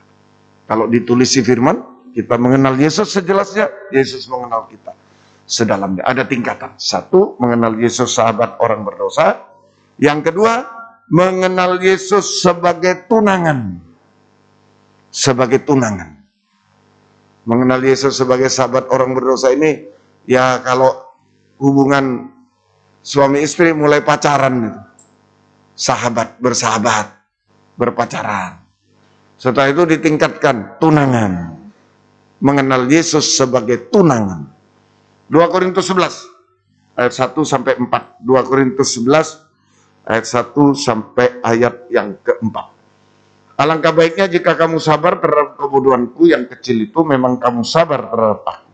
Sebab aku cemburu kepada kamu dengan cemburu ilahi. Karena aku telah mempertunangkan kamu kepada satu laki-laki untuk membawa kamu sebagai perawan suci kepada Kristus. Ya, laki-lakinya Kristus. Jadi tunangan Kristus. Tadi menjadi sahabat Kristus, sahabat orang berdosa. Satu. Kedua, menjadi tunangan Kristus. Ini. Mempertunangkan kamu. Membawa kamu sebagai perawan suci kepada Kristus. Tetapi aku takut. Kalau pikiran kamu disesatkan dari kesetiaan kamu yang sejati kepada Kristus, sama seperti Hawa diperdayakan oleh ular itu dengan kelicikan. Sebab kamu sabar saja jika ada seorang datang membawa Yesus lain daripada yang kami beritakan. Memberikan kamu roh yang lain, memberikan kamu Injil, pengajaran yang lain daripada yang telah kamu terima. Kedua, mengenal Yesus sebagai tunangan. Mengenal sebagai tunangan Kristus. Mengenal Yesus sebagai tunangan. Baik, artinya mengalami penyucian. Mengalami penyucian. Sampai kita tampil seperti perawan suci. Perawan suci. Nah, itu mengenal Yesus sebagai sahabat orang berdosa, mengenal Yesus sebagai tunangan kita. Yang kedua, artinya mengalami penyucian sampai kita menjadi perawan suci. Mohon maaf ada istilah. Nah, itu di Wahyu 14. Perawan suci itu di Wahyu pasal yang ke-14. Kita lihat Wahyu pasal 14 ayat yang ke-4. Ayat yang ke-4. Ya. Itu mereka adalah orang yang tidak mencemarkan dirinya dengan perempuan-perempuan karena mereka murni seperti perawan. Nah, ini penyucian. Sampai tampil seperti perawan suci. Disucikan dari perempuan-perempuan. Tadi disucikan dari orang yang membawa Injil lain. Ajaran lain, Yesus lain, roh lain. Mulai dari ajaran. Perempuan-perempuan ini ajaran palsu. Ajaran Isabel, perempuan Isabel, ajaran perempuan Babel. Dua. Nah ini, kita tampil seperti perawan. Mereka adalah orang yang mengikuti anak domba itu kemana saja ia pergi. Mereka ditebus dari antara manusia sebagai korban sulung bagi Allah dan bagi anak domba. Puji Tuhan. Jadi ini penyucian. Kita mengalami penyucian dari perempuan-perempuan, ajaran palsu. Kita mengalami penyucian sampai tampil seperti perawan suci. Yaitu, kita mengalami penyucian pertama dari perempuan-perempuan, ajaran palsu, yaitu perempuan Isabel. Ajaran palsu yang memperbolehkan wanita mengajar dan memerintah laki-laki. Nah, ini wanita menjadi kepala dari laki-laki. Sehingga Yesus tidak bisa menjadi kepala dari sidang jemaat. Ular yang jadi kepala. Nah, itu semuanya seperti ular, tidak tulus. Tidak tulus, kacau balau. Tidak lurus, tidak tulus, tidak lurus, kacau balau. Itu ajaran Isabel. Ajaran yang memperbulik, ajaran palsu yang memperbulikan wanita mengajar dan memerintah laki-laki. Menjadi kepala atas laki-laki. Sehingga Yesus tidak bisa menjadi kepala. Susunannya, Yesus kepala laki-laki, laki-laki kepala wanita. Kalau wanita jadi kepala laki-laki, Yesus tidak bisa jadi kepala. Ular jadi kepala. Jemaat begini, tidak ada yang tulus, tidak ada yang lurus. Munafik, tidak tulus, munafik, kacau balau, semua. Di situ. Kemudian ajaran Babel, ajaran palsu yang mengajarkan kemakmuran jasmani dan hiburan jasmani tanpa penyucian oleh pengajaran benar. Dosa-dosa berkembang sampai dosa Babel, puncak dosa. Dosa Babel, dosa makan minum, kawin, mengawinkan. Sehingga masuk pembangunan Babel, bukan pembangunan tubuh Kristus. Pembangunan. Yang penting kemakmuran, hiburan. Yang dipentingkan kemakmuran jasmani, hiburan jasmani tanpa penyucian oleh pengajaran yang benar. Sehingga dosa-dosa berkembang sampai puncak dosa, dosa Babel, dosa makan minum, kawin, mengawinkan. Berkembang dalam sidang jemaat. Sehingga terjadi pembangunan Babel, bukan tubuh Kristus yang akan dibinasakan selamanya. Saya singkatkan ini. Ajaran Isabel Babel. Nah, ini harus disucikan. Dari dua ajaran perempuan-perempuan. Tampil perawan yang suci. Kemudian istilah perawan yang suci itu juga penyucian nikah. Penyucian nikah. Penyucian nikah. Jaga permulaan nikah harus suci, perjalanan nikah harus suci, dan akhir nikah sempurna. Permulaan nikah suci, jaga kesucian, laki-laki, perempuan jaga kesucian. Itu maaf ya, istilah perawan untuk perempuan, jaga kesucian, permulaan nikah. Perjalanan nikah tetap kesucian, dan akhir nikah menjadi sempurna. Pesta nikah anak domba. Ini penyucian dari ajaran palsu, penyucian nikah, itu juga penyucian dari Yesus yang lain. Ada yang membawa Yesus yang lain tadi, 2 Korintus 11. Yesus tanpa salib. Yesus yang palsu itu adalah Yesus tanpa salib. Ayo kita ajarkan salib Kristus. Kita harus memikul salib Kristus. Mati bersama Yesus supaya bangkit dipermuliakan bersama Yesus. Mengajarkan roh yang lain, kita hanya satu roh, Roh Kudus yang membuat kita setia berkobar-kobar dalam ibadah pelayanan kepada Tuhan. Ini mereka mengenal Yesus sebagai tunangan. Pada masa tunangan ini, ayo jaga penyucian dari ajaran palsu, penyucian nikah, penyucian dari Yesus yang lain. Ayo pikul salib untuk kita bangkit dan dipermuliakan. Di dunia ini bisa bangkit dipermuliakan sampai di surga. Dan roh yang lain, jangan ada roh yang lain, roh daging, roh apa, tapi disucikan dari roh yang lain. Sehingga di dalam sidang jemaat hanya ada Roh Kudus yang membuat kita. Buktinya ada Roh Kudus, bukan cuma berbahasa roh. Bukti ada Roh Kudus mendorong kita semua setia berkobar-kobar dalam ibadah pelayanan kepada Tuhan sampai garis. Ini tunangan. Kalau tidak setia, masa tunangan tidak setia? Setia, harus setia. Pacaran aja dituntut setia, apalagi tunangan. Sudah tinggal satu langkah. Ayo, suci, setia. Kesucian, kesetiaan. Ini jaga masa tunangan. Jaga sebagai perawan yang suci. Tuhan tolong kita semua.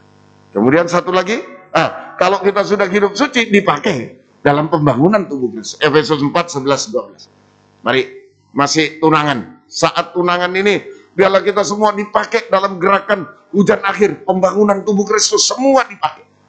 Ya, Tuhan tolong kita. Dan ialah yang memberikan baik rasul, nabi, pemberita Injil, gembala, pengajar, bisa dijabarkan 5 jabatan pokok, bisa dijabarkan jabatan yang lain. Jabatan guru sekolah minggu, sangkul, grup kur, musik, tim besuk, tim doa, semua untuk memperlengkapi orang suci, orang kudus. Nah, kalau sudah suci, masa tunangan jaga kesucian, kesetiaan, maka kita dipercaya, diperlengkapi jabatan pelayanan, karunia Roh Kudus, jubah yang indah, untuk dipakai dalam pelayanan pembangunan tubuh Kristus. Jika kita hidup dalam kesucian dan kesetiaan, maka kita diperlengkapi dengan jabatan pelayanan dan karunia Roh Kudus, jubah yang indah, jubah yang indah, saudara.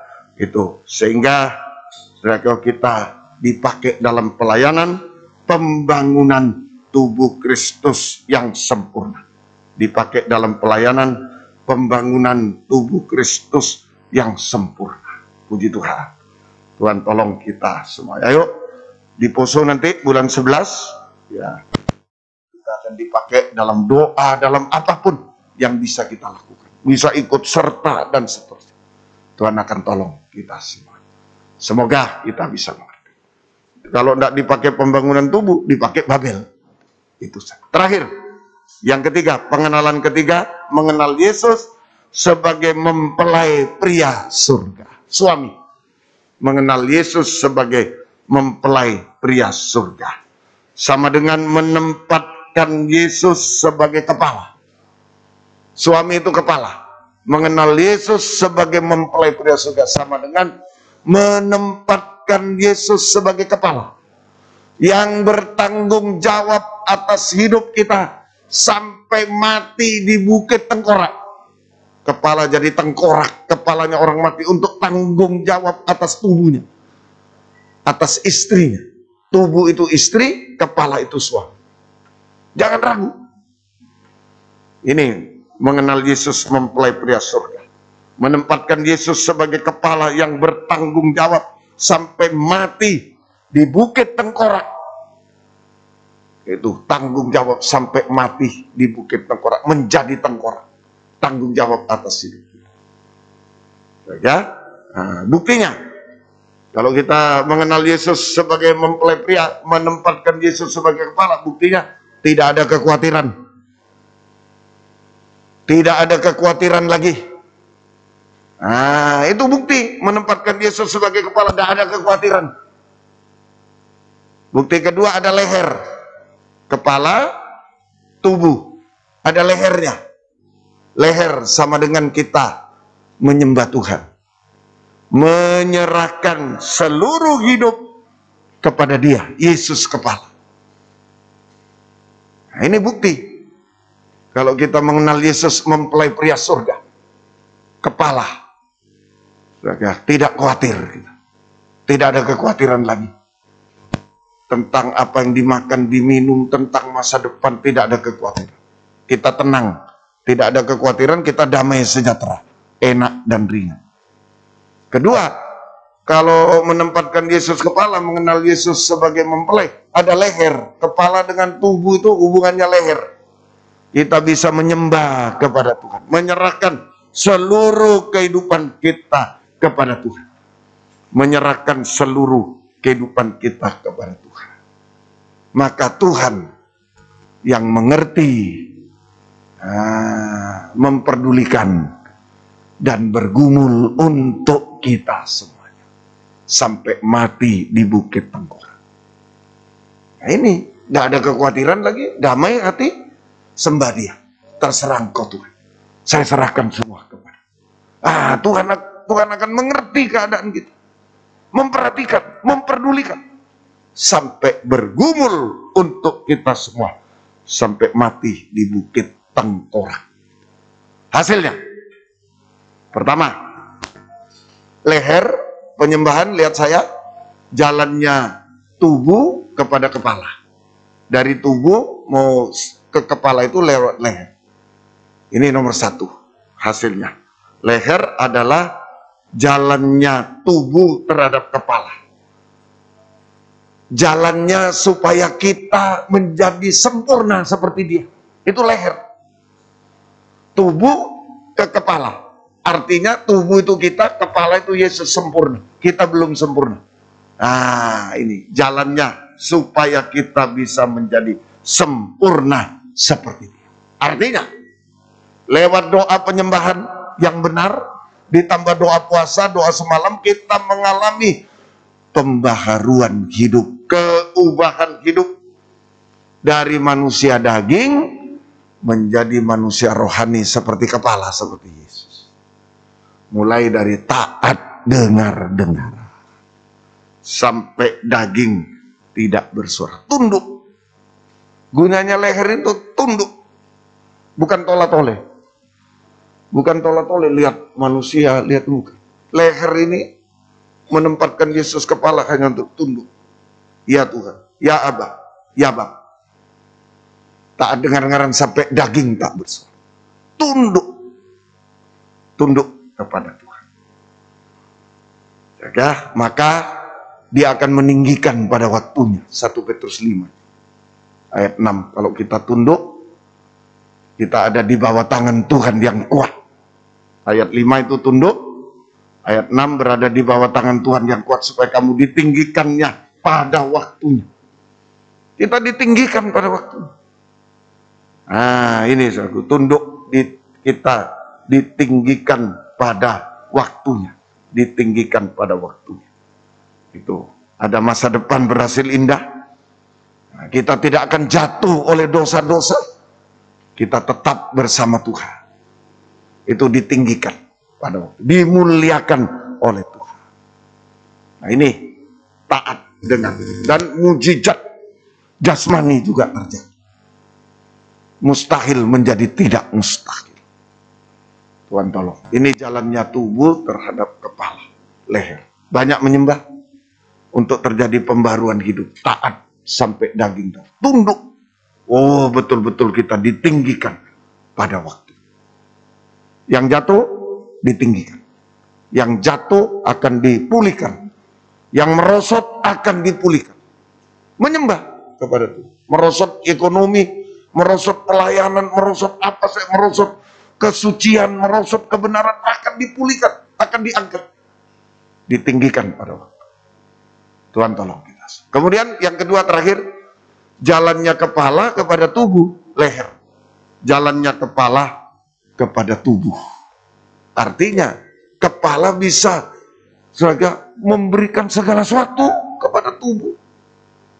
Kepala bertanggung jawab untuk memberikan segala sesuatu dari kepala pada tubuh. Mau makan, lapar tubuh dari kepala.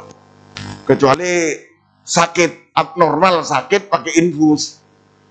Kalau normal, dari kepala semua. Dari kepala. Nah itu, memberikan segala sesuatu kepada kita semua. Kepala. Artinya memelihara. Sanggup melindungi, memelihara kehidupan kita. Di tengah kesulitan dunia ini sampai Antikris berkuasa 3,5 tahun di bumi. Bisa memberikan segala sesuatu. Memelihara kita. Menolong menyelesaikan semua masalah yang mustahil dalam hidup kita, bisa menolong dan seterusnya, bisa melakukan apa saja yang saudara-saudara tidak bisa pikirkan, tidak bisa ini. Ayo menyembah. Engkau kepala, engkau mati di bukit tengkorak, engkau mampu berbelas kasih, menolong, menyelesaikan semua. Sampai kalau Tuhan datang kedua kali, kita diubahkan sempurna seperti dia, betul-betul sempurna. Mempelai wanita yang siap menyambut kedatangan Yesus kedua kali di awan yang permai. Sorak-sorai haleluya. Firdaus 1000 tahun damai. Yerusalem baru kekal selama-lamanya. Batu yang keras bisa menjadi 2 loh batu yang mula-mula seperti Yesus. Asal mau ditulisi firman. Ayo, ibadah pelayanan nomor 1 utamakan firman. Sudah tidak ada ampun lagi. Katanya Upatotes, saat-saat makan firman Allah tidak ada kata ampun, tidak ada. Penentu. Kalau tidak mau makan firman, tidak mau ditulisi firman, Antikris siap menuliskan semua. Antikris siap menuliskan cap. Tidak ada ampun. Harus sungguh-sungguh. Saya didoakan supaya sungguh-sungguh. Saudara juga sungguh-sungguh. Sampai batu yang keras, benjol-benjol, tidak karuan, bisa menjadi sama dengan 2 loh batu yang mula-mula. Amin. Tuhan tolong. Yuk, kita bangkit berdiri, kita akan menerima perjamuan suci. Ini bukti. Yesus sebagai kepala sudah mati di Bukit Tengkorak. Tanggung jawab. Apa saja yang tidak bisa kita pikir, kita serahkan. Allah peduli, nomor 1. Mari kita bangkit berdiri bersama-sama. Puji Tuhan. Haleluya. Allah benar yang tak dapat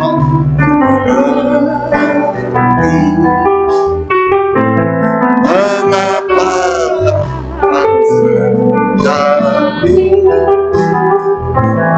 di dalam kehidupan ini. Satu perkara yang ku simpan dalam hati,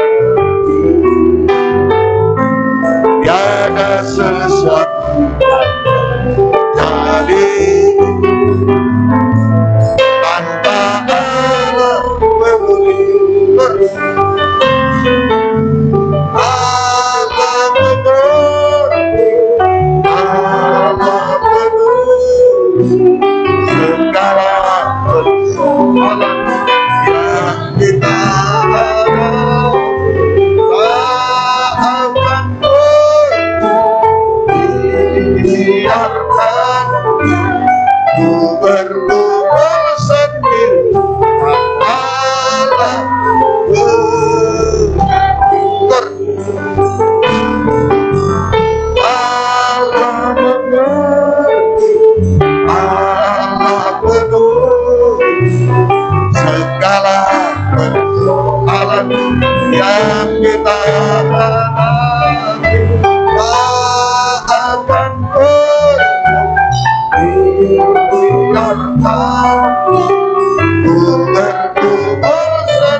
Tutup mata.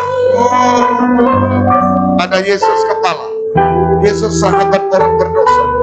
Ada dosa-dosa selesaikan. Hidup benar, sahabat Allah. Yesus tunangan kita, menyucikan sampai suci setia dipakai dalam pembangunan. Yesus mempelai, kepala tanggung jawab atas hidup kita. Sekali lagi. Haleluya, jangan ragu. Serahkan semua yang tak bisa dipikir, tak bisa dilakukan. Serahkan kepada Dia.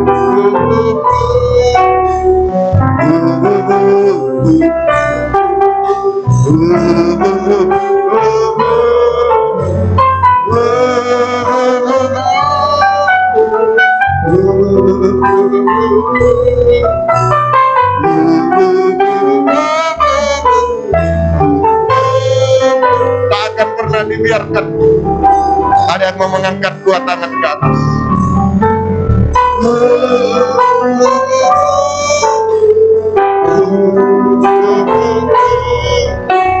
Kemerosotan dalam kesucian, kebenaran, dalam ekonomi, Tuhan tolong sekali lagi sampai yakin.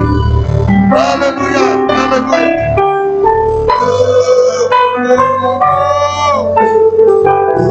Serahkan semua kepada Dia. Jasmani, rohani, semua serahkan. Tuhan tolong kita. Kita sembah. Oh, haleluya. Haleluya, haleluya. Haleluya, Yesus, haleluya. Oh, haleluya. Yalawasa, yalawasa. Yalawasa, yalawasa. Haleluya. Ulurkan tangan belas kasih. Engkau kepala yang mati di bukit tengkorak Tuhan. Haleluya. Engkau belas kasih kepada saya, kepada kami Tuhan. Oh, haleluya. Ya lawasa. Haleluya. Haleluya. Oh, haleluya. Yesus. Kami menyembah. Kami menyembah. Kami menyembah. Haleluya. Haleluya. Haleluya. Tidak ada yang mustahil bagimu. Tidak ada yang mustahil bagimu. Haleluya. Oh, haleluya. Ya lawasa. Ya lawasa. Haleluya. Terima kasih. Terima kasih. Sampai kesempurnaan. Terima kasih. Kami serahkan hidup kami sepenuhnya ke dalam nikah, buah nikah kami serahkan sepenuhnya. Sidang jemaat kami serahkan sepenuhnya. Tidak ada yang ketinggalan saat Engkau datang Tuhan. Semua mendapat perhatian Tuhan. Turunkan tangan. Terima kasih. Terima kasih. Syukur hanya kepada. Ada yang perlu diangkat oleh Tuhan mungkin? Tenggelam rohani, jasmani, kehancuran, kemustahilan. Ayo, semua tutup mata, jangan melihat. Yang butuh, angkat dua tangan. Ini Tuhan, saya tidak mampu. Rohani mungkin, dosa-dosa dan lain. Ini Tuhan, jasmani mungkin, pelayanan dan lain-lain. Angkat dua tangan ke atas. Haleluya. Oh, haleluya. Ini kami Tuhan. Ini saya Tuhan. Tidak mampu tanpa Tuhan. Tidak mampu tanpa Engkau Tuhan. Oh, haleluya. Pegang kami, tolong kami Tuhan. Angkat kami Tuhan. Haleluya. Ya lawaka, ya lawaka. Engkau menolong kami. Engkau menyucikan kami sampai menyempurnakan kami semua. Terima kasih. Turunkan tangan. Tetapkan firman-Mu dalam kami. Sekarang Tuhan, kami akan menerima perjamuan suci. Roti adalah yang sudah disiapkan. Diberkati menjadi tubuh Kristus yang dipecah-pecahkan. Anggur yang sudah disiapkan. Diberkati menjadi darah Yesus yang dicurahkan. Di dalamnya ada uluran tangan belas kasih. Yesus sebagai kepala. Yesus mempelai pria surga. Sanggup melakukan apa saja bagi kami. Sampai menyempurnakan. Menyembuhkan, menolong sampai menyempurnakan kami semua. Sucikan, layakkan kami.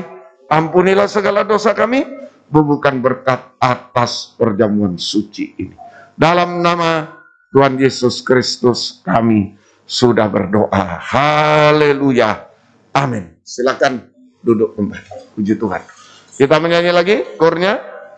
Kemudian perjamuan suci akan dipersiapkan dengan haleluya. Haleluya. Puji Tuhan.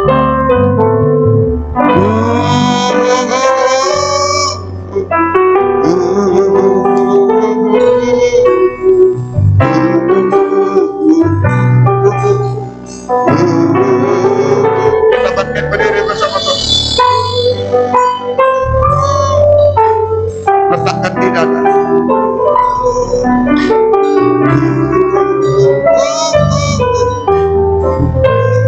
Tak akan pernah angkat tubuhnya pelan-pelan. Tak akan pernah dengan siapa makan tubuh darahku, dia ada di dalam aku di dalam dia. Tidak pernah dilupakan, tidak pernah ditinggalkan. Sekali lagi, tak akan pernah. Haleluya.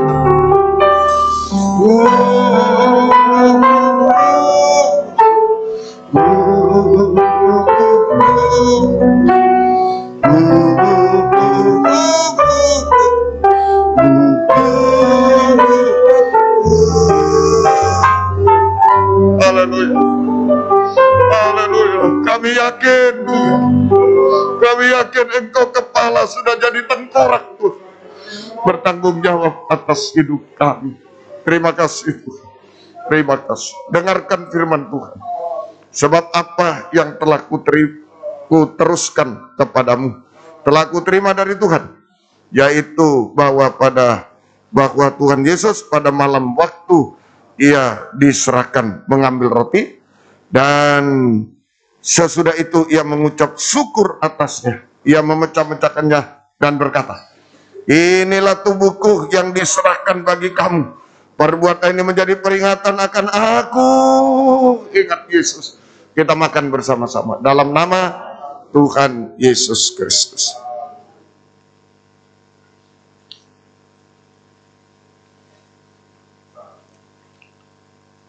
Haleluya, terima kasih. Tubuh Yesus menyedot segala dosa-dosa kita, menyedot segala penderitaan kita. Haleluya. Oh, haleluya. Terima kasih. Engkau baik Tuhan. Angkat cawan darahnya di tangan kanan. Haleluya. Darah Yesus bisa melakukan apa saja dalam hidup kita, menolong kita semuanya. Ada penyakit, bisa diraba tangan kiri, raba. Jika tidak bisa, letakkan di dada. Ada masalah, ada dosa, ada apapun, letakkan tangan kiri di dada. Biar darah Yesus menolong kita semuanya. Puji Tuhan. Dengarkan firman Tuhan. Demikian juga ia mengambil cawan sesudah makan, lalu berkata, cawan ini adalah perjanjian baru yang dimeteraikan oleh darahku. Perbuatlah ini setiap kali kamu meminumnya, menjadi peringatan akan aku. Ingat Yesus. Kita minum bersama-sama dalam nama Tuhan Yesus Kristus. Haleluya. Darah Yesus sudah menyucikan segala dosa kami semuanya. Tidak perlu diingat lagi, tidak perlu dilakukan lagi. Kita pulang dengan hidup benar, hidup suci di dalam Tuhan. Dipakai untuk kemuliaan nama Tuhan selamanya. Dan terutama jika dia datang kembali, jangan ketinggalan. Keluarga didoakan semua, di mana suami, istri, anak, orang tua semuanya. Tuhan tolong sidang jemaat didoakan. Angkat dua tangan ke atas. Sebab setiap kali kamu makan roti ini dan minum cawan ini, kamu memberitakan kematian Tuhan sampai ia datang. Haleluya. Oh, haleluya. Haleluya. Ya lawasa, ya lawasa. Haleluya. Haleluya. Yesus. Haleluya. Yesus. Haleluya.